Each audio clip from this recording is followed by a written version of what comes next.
제가 목회 초기에 저의 사역이 한 20년은 선교지에서 했기 때문에 이 설교를 듣는 분들이 되게 성경의 내용, 사건들을 많이 알지 못하는 사람들이었습니다. 그런 이유도 있고 또 저 자신이 이 성경의 어떤 부분들을 설교하는데 자신감이 없어서 그 본문을 가지고 설교를 오랫동안 하지 못했습니다. 특히 이 시편의 말씀을 가지고 목회 선교 초기에는 거의 설교를 못한 것으로 제가 생각합니다. 그런데 요즘 최근 몇 년 사이에 제가 시편을 너무 좋아하게 되었습니다. 그래서 제가 왜 시편을 이렇게 좋아하고 시편을 가지고 설교를 너무 자주 하는 것 같아서 내가 왜 시편을 좋아하지? 이런 질문을 가지고 제가 이 시편을 다시 이렇게 쭉 읽어보았습니다. 내가 왜 시편을 좋아하는가? 그 답을 얻었어요. 이 시편은 하나님을 말하고 있는데 하나님을 향하여 마음을 열고 있는 사람에게 하나님이 주시는 말씀이고 또 하나님에게 무엇을 구하려고 간절한 마음을 가진 사람에게 선포하는 말씀이라는 것을 제가 확인하게 되었습니다. 이게 하나님을 알아야 되겠다. 하나님에게 무엇을 구해야 되겠다. 하나님의 응답을 받아야 되겠다. 이런 마음이 간절하면은 시편을 좋아하게 되는구나. 제가 이 시편을 최근에 이런 식으로 시편을 느끼면서 읽고 묵상하면서 그러다가 또 설교까지 설교 본문으로 자주 여러분들에게 시편을 가지고 설교를 하게 되었습니다. 오늘 이 시편 80편 이 1절에서 19절의 내용은 사실은 너무나 간단한 내용입니다. 우리 찬송가로 시편은 찬송가로 불려진 이 노랫말이기 때문에 이 찬송가로 생각하면 1절과 2절과 3절로 구성된 이 구성을 갖고 있습니다. 이 찬송가 우리 되게 보면 후렴이 있지 않습니까? 후렴. 그 시편 80편에 후렴이 딱 나오는데 3절을 보면은 하나님이여 우리를 돌보시고 주의 얼굴에 빛을 비추사 우리가 구원을 얻게 하소서. 이게 3절 1절을 마치고 마지막 후렴구라고 할 수 있고 2절 이 7절을 보면 이 또 후렴구가 나옵니다. 만군의 하나님이여 우리를 회복하여 주시고 주의 얼굴을 광채를 비추사 우리가 구원을 얻게 하소서. 이게 2절의 후렴구. 그럼 3절의 후렴구는 19절에 나옵니다. 만군의 하나님 여호와여 우리를 돌이키시고 주의 얼굴의 광채를 우리에게 비추소서 우리가 구원을 얻으리이다. 이 시편 80편은 1절, 2절, 3절로 되어 있는 노래에 그 절의 끝부분에 후렴구가 똑같은 내용으로 반복되는 누가 이걸 찬송으로 이 콩나물을 붙인다고 하면 아마 그런 식으로 이 찬송가가 되지 않겠나 그렇게 생각됩니다.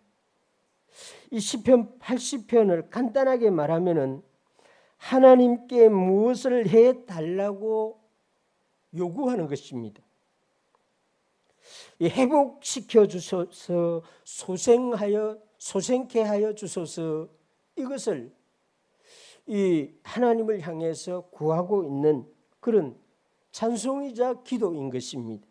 그래서 이 시편 80편을 간략하게 한 문장으로 말하면 하나님의 얼굴의 광채를 비추어 주셔서 우리를 소성하게 하여 주세요.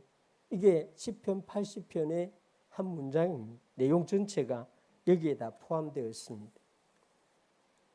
그리고 지금부터 우리가 오늘 읽은 본문을 가지고 도대체 이 시편 80편이 무엇을 말하는지, 또 오늘 예배드리고 있는 우리 마음이 이 노래하는 사람과 하나님께 구하는 마음이 같은지 확인해보고, 이 말씀을 들으면서 하나님이 우리에게도 이런 응답을 주시기를 원합니다 하는 마음으로 이 말씀을 묵상하기를 바랍니다. 하나님은 이 시편 80편 8절에서 우리 교회, 우리 공동체가 어떤 존재인가 하는 것을 비유로 설명합니다. 예수님도 오셔서 꽃 같은 비유로 설명했는데 포도나무라고 설명합니다. 우리를 포도나무로, 마치 포도 가수원에 심겨져 있는 포도나무로 설명을 합니다. 이 8절에서 11절 말씀을 다시 한번 제가 읽어보겠습니다. 주께서 한 포도나무를 애굽에서 가져다가 민족들을 쫓아내시고 그것을 심으셨나이다. 주께서 그 앞서 가꾸셨으므로 그 뿌리가 깊이 박혀 땅에 가득하며 그 그늘이 산들을 가리고 그 가지는 하나님의 백향목 같으며 그 가지가 바닥까지 뻗고 능꿀이 강까지 미쳤거늘. 주께서 이방의 나라 애굽에서 가져다가 하나님의 나라 가나안에 포도나무를 심었다. 주께서 그 포도나무를 가꾸었습니다. 주께서 그 포도나무를 가꾸니까 그 나무 뿌리가 깊이 박혔습니다. 그 포도나무는 주께서 가꾸었기 때문에 무성해서 산들을 덮었습니다. 그 가지가 바다와 강까지 미쳤습니다. 이 말씀을, 이 8절에서 11절의 말씀을 우리 한국 교회로 가지고 와서 적용을 해보면 그대로 딱 맞아 들어갑니다. 이 나라에 그 영국의 포도나무를, 미국의 포도나무를, 호주의 포도나무를 이곳에 가져와서 심었는데 하나님이 도시와 농촌과 곳곳에 그 포도나무 뿌리가 깊이 박히고 그 포도나무 그 능꿀들이 무성하게 자라가고, 이래서 이 땅의 교회들이 엄청나게 많아져 버렸습니다.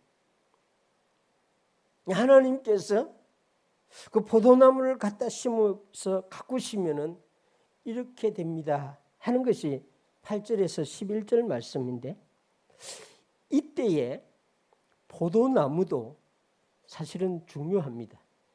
하나님이 가꾸실 때에 포도나무도 정말 자세나 그 태도나 이런 게 좋아야 되는데, 실제로 이 대한민국 이 땅에 심어진 포도나무의 자세가 정말 좋았습니다. 우리의 사명이 개혁주의 신앙에 대한 교회 건설과 국가와 학원의 복음화, 개혁주의 신앙의 세계교회 건설과 세계의 복음화, 이거를 그 포도나무의 마음이 가졌습니다. 제가 사실 이 중학교 1학년 때부터 SFC 활동을 하잖아요. 그럴 때 이 말을 할 때 이 말이 무슨 말인지 몰랐습니다. 도대체 중학교 1학년, 2학년, 3학년이 어떻게 개혁주의 신앙에 대한 교회를 건설하고 국가를 복음화하고 학원을 복음화하느냐. 제가 중학교 2학년 때 남중학교 SFC 위원장이 되었습니다. 그러면서 사실 이 말을 이해를 못했습니다. 개혁주의 신앙의 세계교회 건설, 비행기를 그때는 대한민국 국민들이, 일반 국민들이 비행기 못 탔습니다. 해외를 나갈 수 있는 자유가 없었어요. 그런데 그때에 우리는 한 손을 들고 세계를 복음화하자고 정말 엄청난 선언이었습니다. 그러니 뭐 이해하고 하겠습니까? 그런데 우리 마음에는 이런 신조, 이런 신앙, 이런 것이 아주 몸에 배기도록 쇠뇌 교육을 받았습니다.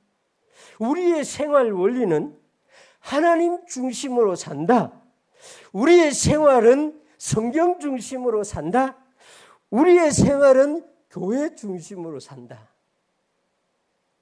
이걸 우리 자녀들이, 지금 우리 아들, 딸들이 이해를 못하고 우리 아버지, 어머니는 교회, 직장, 집 이 세 개밖에 모른다고, 여행할 줄도 모른다고 뭐 이런 식으로 우리 자녀들이 생각하죠. 자기 부모들을.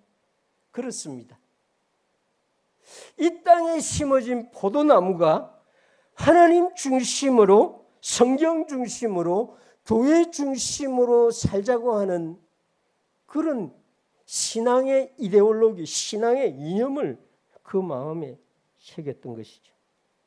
그래서 하나님은 이 땅의 포도나무 뿌리가 정말 깊이 박히도록, 이 땅의 포도나무 가지가 바다를 넘어서 일본을 바라보도록, 이 땅의 포도나무가 저 백두산을 넘어서 러시아와 중국을 향하도록 이런 축복을 주신 것입니다. 믿을 수 있기를 바랍니다. 하나님이 심으신 포도나무, 하나님이 가꾸신 포도나무, 그 포도나무가 우리의 사명이나 우리의 생활 원리를 이렇게 하자고 했을 때는 엄청난 역사가 일어났습니다. 그런데 이 시편 80편을 계속해서 보면은 반전이 일어납니다. 12절, 13절 보시길 바랍니다. 주께서 어찌하여 그 담을 허시사 길을 지나가는 모든 이들이 그것을 따게 하셨나이까? 숲속의 멧돼지들이 상해하며 들짐승들이 먹었습니다. 이 포도원에 반전이 일어났습니다. 포도원 담이 흘렸습니다. 숲속의 멧돼지들이 포도나무를 상하게 했습니다. 들짐승들이 포도를 먹었습니다. 이 12절 13절의 말씀은 북이스라엘의 역사를 배경으로 설명하고 있는 것입니다. 북이스라엘, 요셉의 자손들이죠. 에브라임 지파, 므낫세 지파 중심으로 형성된 이 북이스라엘이 BC 722년에 아수르에 의해서 멸망을 당하는데 그것이 이 말씀의 배경입니다.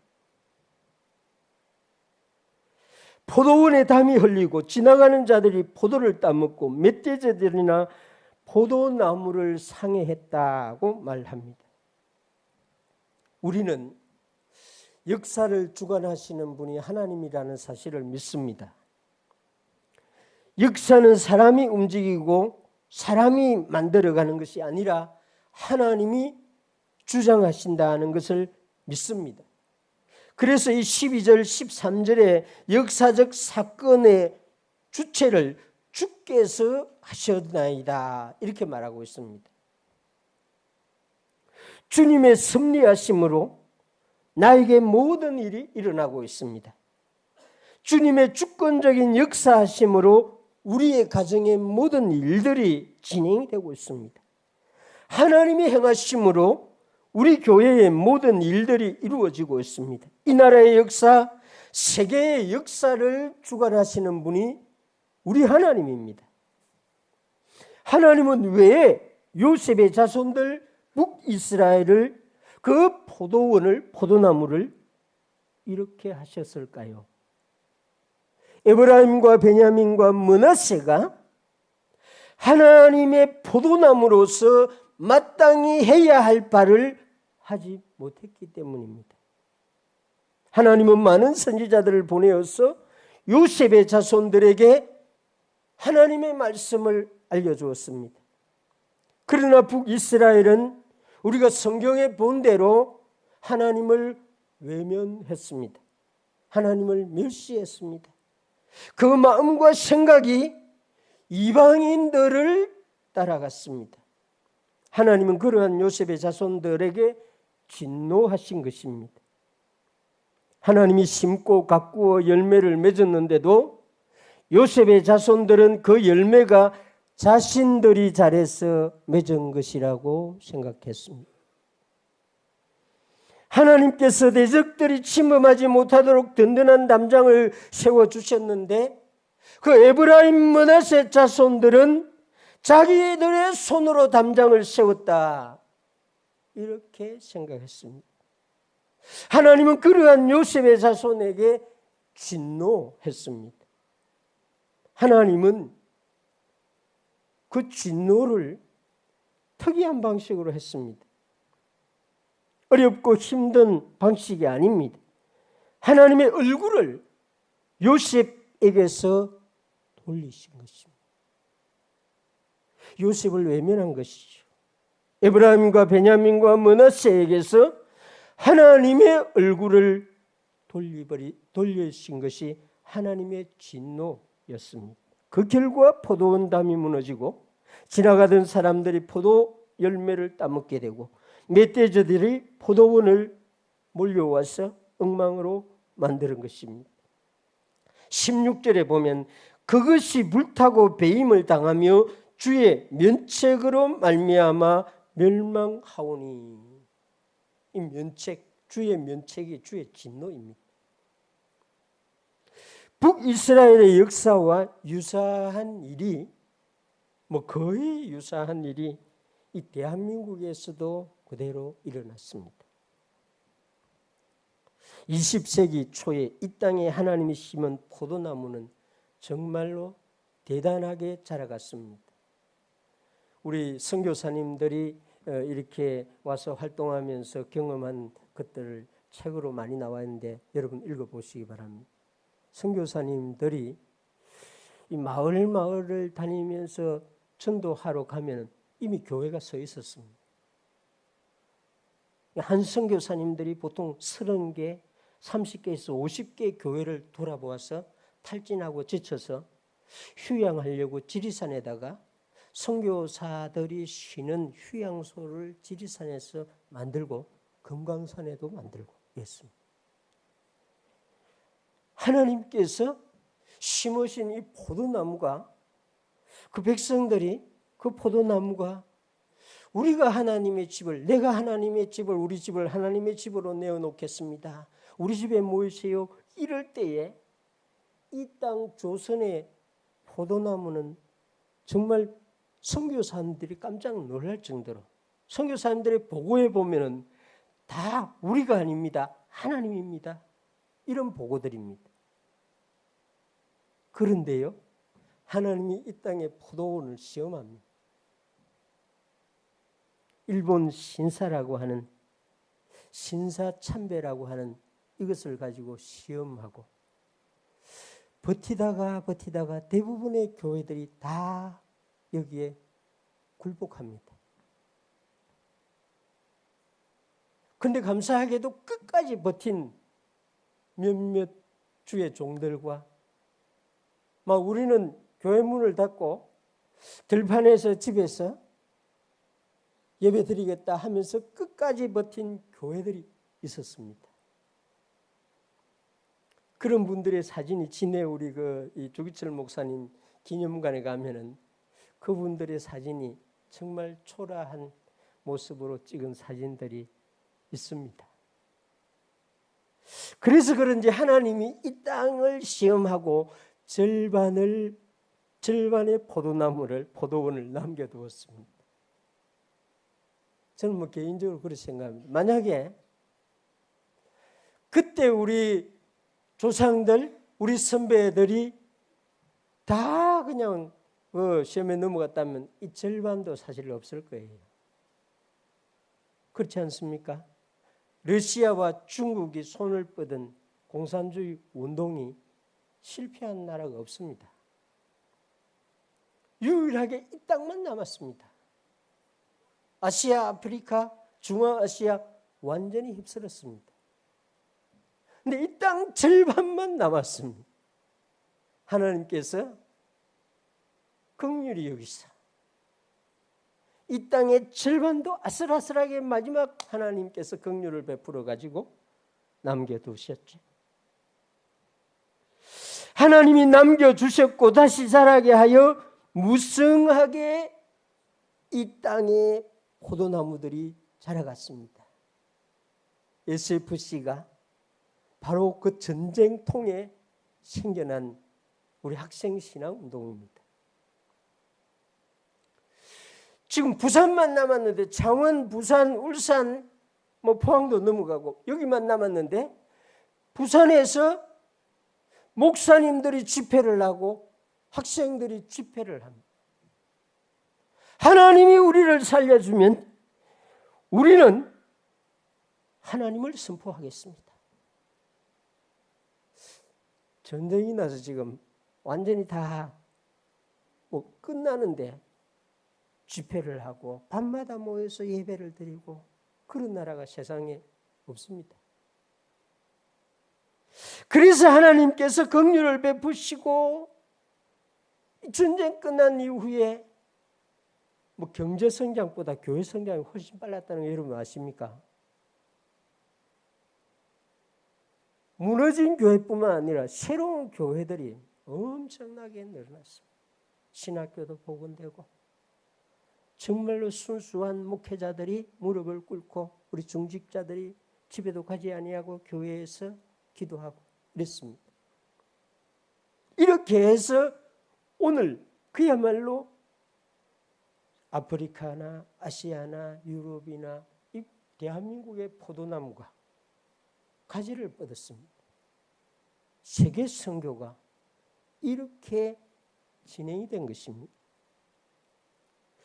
그런데 참 안타까운 일들을 우리가 종종 보게 되는데 다시 이 땅의 포도나무가 포도나무답지 않은 일을 하기 시작한 지가 꽤 되었습니다. 우리가 잘해서 이렇게 성장했습니다. 우리가 힘을 다해서 노력하여 이렇게 열매가 많아졌습니다. 우리 힘으로 이렇게 크고 아름다운 예배당을 짓고 이렇게 경건한 예배를 드리게 되었습니다. 이런 식으로 생각하는 목회자들, 중직자들 이렇게 생각하는 사람들이 또 많아졌습니다. 주님이 이렇게 하셨습니다. 이게 정언입니다. 그런데 우리가 내가 이렇게 했습니다. 이런 간증을 더 많이 합니다. 하나님 중심이 아니라 자기 중심의 신앙생활을 한 지가 이미 오래되었습니다. 교회 중심의 신앙이 아니라 자기 가족 중심의 생활을 하게 되어버렸습니다. 성경보다는 자기 경험, 자기 지식 중심이 되어갑니다. 제가 한국에 와가지고 지금 목회를 15년차 하고 있는데 정말 놀라는 일들이 학원의 복음화, 우리 중학생들, 고등학생들이 학원의 복음화를 어떻게 하고 있는지 알 수가 없어요. 개혁주의 세계교회 건설을 어떻게 하고 있는지 선명하지가 않습니다. 우리 주님이 얼굴을 돌리면 어떡하나 그런 근심이 이 시편 80편을 읽으면 생겨납니다. 우리 주님이 다시 이 남쪽 절반을 외면하면 어떡하나. 지금 우리 60대 70대 분들이 만나면은 우리 예수 믿지 않는 친구들도 만나면 다 그럽니다. 참 우리는 좋은 시대를 살았다 그럽니다. 행복한 시대를 살았다. 이렇게 공통적으로 이야기합니다. 예수 안 믿는 우리 친구들도 그럽니다. 근데 우리 자녀 세대들이 도대체 어떻게 될지를 그 아버지 어머니들 모릅니다. 지금 잘 되고 있는 것처럼 보여요. 그런데 정말로 우리 마음에 새겨져 있었던 하나님 중심, 교회 중심, 성경 중심, 우리 자녀들에게 있는지 모르겠습니다.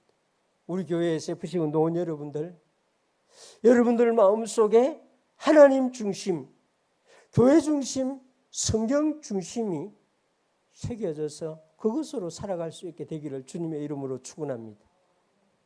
여러분들의 마음은 학원의 복음화, 세계교회 건설의 꿈을 꾸는 그런 선배의 신앙을 물려받을 수 있게 되기를 바랍니다. 하나님이 얼굴을 돌리면은 순식간에 포도원은 엉망이 됩니다. 이 시편 80편의 기록자는 아마 그 북이스라엘의 상황을 보고 하나님께 요구하는데 무엇을 요구하는지 이 3절, 7절, 19절이 후렴구처럼 말하고 있습니다. 주의 얼굴을 비추소서. 주의 얼굴의 광채를 비추소서. 주의 얼굴의 광채를 우리에게 비추소서. 이 우리가 해야 할 기도입니다. 주의 얼굴을 비춘다는 것은 무엇을 말합니까? 주의 얼굴의 광채를 비춘다는 것은 어떤 것을 의미합니까? 하나님의 임재입니다. 예수 그리스도께서 임재하심이죠. 성령님이 임재하는 것을 말합니다. 하나님이 임재하면은 그때부터 역사가 달라지게 되는 것이죠. 여호와 하나님은 그의 얼굴을 호렙산 가시나무 아래서 모세에게 드러내었습니다. 그 이스라엘 백성들은 새로운 역사를 그때부터 시작하는데 그 역사는 광야에서 40년이었습니다. 그런데 이스라엘 백성 광야 40년만큼 하나님의 얼굴을, 하나님의 광채를, 그 성령의 임재를 매일매일 보면서 살았던 시대는 없었습니다. 하나님이 그 성막을 떠난 적이 없었습니다. 하나님이 그 불기둥과 구름 기둥을 거둔 적이 없습니다. 그래서 이 광야 40년은 정말 축복받은 사람들의 시대라고 할 수가 있습니다. 하나님이 얼굴을 비치면 그 광채가 우리 가정에, 우리 교회에, 우리 개인에게 임하면은 회복이 일어납니다. 치유가 일어납니다. 소생이 일어납니다. 이걸 지금 시편 80편을 찬양하는 사람이 알았던 것이죠. 지금 포도원이 엉망이 되어 있어도, 멧돼지들이 지금 포도원을 쑥밭으로 만들어 놓아도 하나님의 광채가 임하면은 우리는 다시 일어날 수 있습니다. 주의 얼굴을 비추소서. 주의 얼굴의 광채를 우리에게 비추소서. 주의 얼굴의 광채를 우리에게 비추시면 우리가 소생할 수 있습니다. 일어날 수 있습니다. 다시 능구를 뻗어갈 수 있습니다. 이 성경이 가르쳐주는 정말 방식은 너무 간단합니다. 성경은 우리에게 이스라엘의 회복, 요셉 자손의 소생은 주의 얼굴에 빛이 비추면은 가능하다는 것을 이 시편 80편이 알려주고 있는 것이죠. 오순절날에 성령님이 임재하시고 그때부터 예수님의 제자들은 무엇을 먹을까, 무엇을 입을까, 어떻게 할까, 어떻게 살아갈까 아무 걱정하지 않습니다. 사도행전과 마태, 마가, 누가복음을 딱 비교해서 보세요. 예수님의 제자들이 보리떡 5개와 물고기 2마리뿐입니다. 이걸 가지고 어떻게 해야 합니까? 그런 말 안 합니다. 성령을 받은 주의 종들이, 주의 얼굴의 광채를 받은 주의 종들은 산이든지 광이든지 바다든지 어느 곳에서든지 찬양하며 나아갔습니다.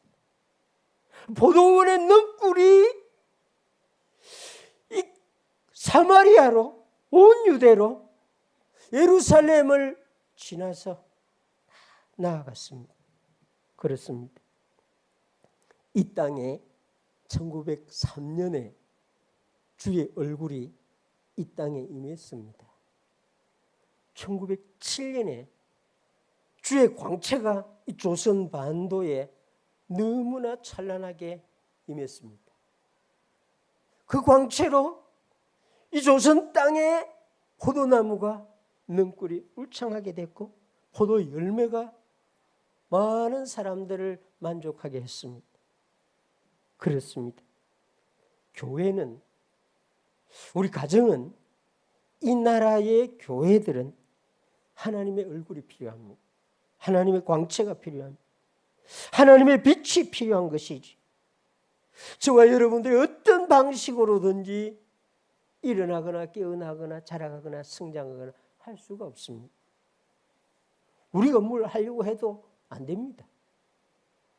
그러나 간단하게 하나님의 얼굴이 임하면은, 하나님의 광채가 우리에게 비치면, 하나님의 영광이 우리 가정에 임하면은 문제가 다 해결됩니다. 그곳이 광야라고 해도 아무 상관없습니다. 그곳에 곡식이 자라지 않는 땅이라고 해도 문제가 되지 않습니다. 만나를 주지 않습니까? 메추라기를 주지 않습니까? 새벽에 기도하는 여러분들, 릴레이 기도의 자리에서 기도하는 여러분들, 매일 교회에 나와서 기도하는 여러분들, 금요일 밤에 나와서 기도하는 여러분들, 주의 임재를 구하시길 바랍니다. 주의 광채를 구하시길 바랍니다. 예수 그리스도의 생명이 우리에게 임하면, 성령님이 주시는 힘이 우리에게 임하면은 우리는 그 권능을 받고 일어나게 되는 것입니다. 여러분들의 가정에 이런 축복이 임하길 바랍니다. 우리가 주의 이름을 선포하려고 하면, 우리 가족이 구원을 얻으려고 하면은, 우리 사랑하는 형제 자매들의 신앙이 다시 회복되려고 하면은 주의 빛이 필요합니다. 주님의 얼굴이 우리에게 임하면은 모든 것이 해결되는 것입니다. 우리 교회는 기도할 때마다 시편 80편의 저자처럼 주의 광채를, 하나님의 얼굴을, 성령의 임재를 구하는 교회가 되기를 주님의 이름으로 축원합니다.